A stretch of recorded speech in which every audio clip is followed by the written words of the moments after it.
Tiprasa civil সোসাইটির আহ্বানে পূর্ব ঘোষণা অনুযায়ী আজ বৃহস্পতিবার 24 ঘন্টা ত্রিপুরা বন্ধ পালিত হচ্ছে গোটা রাজ্যে। এতে সাধারণ খেটে খাওয়া মানুষগুলির রুজি রোজগার একেবারেই স্তব্ধ। যদিও রাজ্য সরকার এই বন্ধের বিরোধিতা করেছেন, তারপরও জাতীয় সড়ক এবং ছোট ছোট সড়কগুলিতে গাড়ি চলাচল একেবারেই করছে না।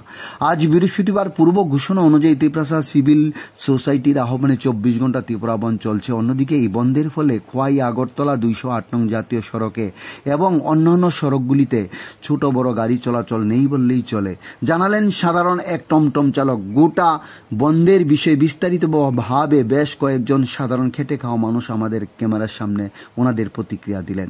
তাদের প্রতিক্রিয়া দেওয়ার সময় একজন টমটম চালক জানালেন, এই রকম বন্ধগুলির মাধ্যমে কি লাভ হয় আমি জানি না, তবে এই সমস্ত বন্ধগুলির ফলে আমাদের মতো খেটে খাওয়া মানুষগুলি ক্ষতির শিকার হতে হয়। আজ দুপুরে খোয়াইয়ের রাধানগর স্ট্যান্ডে গাড়ির চালকরা তাদের দুর্দশার কথা সাংবাদিকদের সামনে তুলে ধরলেন। তবে এটা ঠিক, সড়ক অবরোধ, ত্রিপুরা বন্ধ, এতে সাধারণ অংশের জনগণ অনেকটাই অসুবিধার সম্মুখীন হতে হয়। তবে এই সমস্ত বন্ধের যথাযোগ্য ব্যবস্থা গ্রহণ করার প্রয়োজন বলে মনে করছেন ওয়াকিবহল মহল। খোয়াই টাইমসে বাংলা নিজস্ব প্রতিনিধির প্রতিবেদন। বসে আছেন, এই বিষয় নিয়ে কি বলবেন?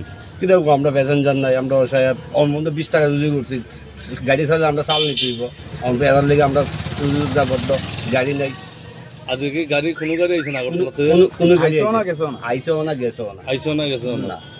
তা আপনারা মানে আজকে ইনকাম নাই বলতে চলে? ইনকাম নাই, জিরো ব্যালেন্স, আমরা ইনকাম জিরো। আপনারা সরকারের কাছে কি চান? আমরা চাই গাড়ি চলতো। মানে এই কর্মনশা বন আমরা মানি নাকি? কারণ এটি তো আমরা গরিবেরও বন, মানে তো একটা সরকারেরও লস, আমরারও লস, সবচেয়ে বড় লস আমরারও। আমরা বদ্ধ হইলে আমরা কর্ম করুন, কিটা আমরা কর্ম করে খামু। আমাদের গাড়ির ইনস্ট্রুমেন্ট আছে? হ্যাঁ, গাড়িতে ইনস্ট্রুমেন্ট আছে, ইনস্ট্রুমেন্ট চালানি গাড়ি, ইনস্ট্রুমেন্ট চালা গাড়ি আমরা এমনি বাজারে নরমাল বাজারে ইনস্ট্রুমেন্ট চালান জানা, আর বন্ধ হইলে তো সে সারা দিন শেষ। আচ্ছা, এই জায়গাটার নাম কি? Nipen Chakraborty hospital road.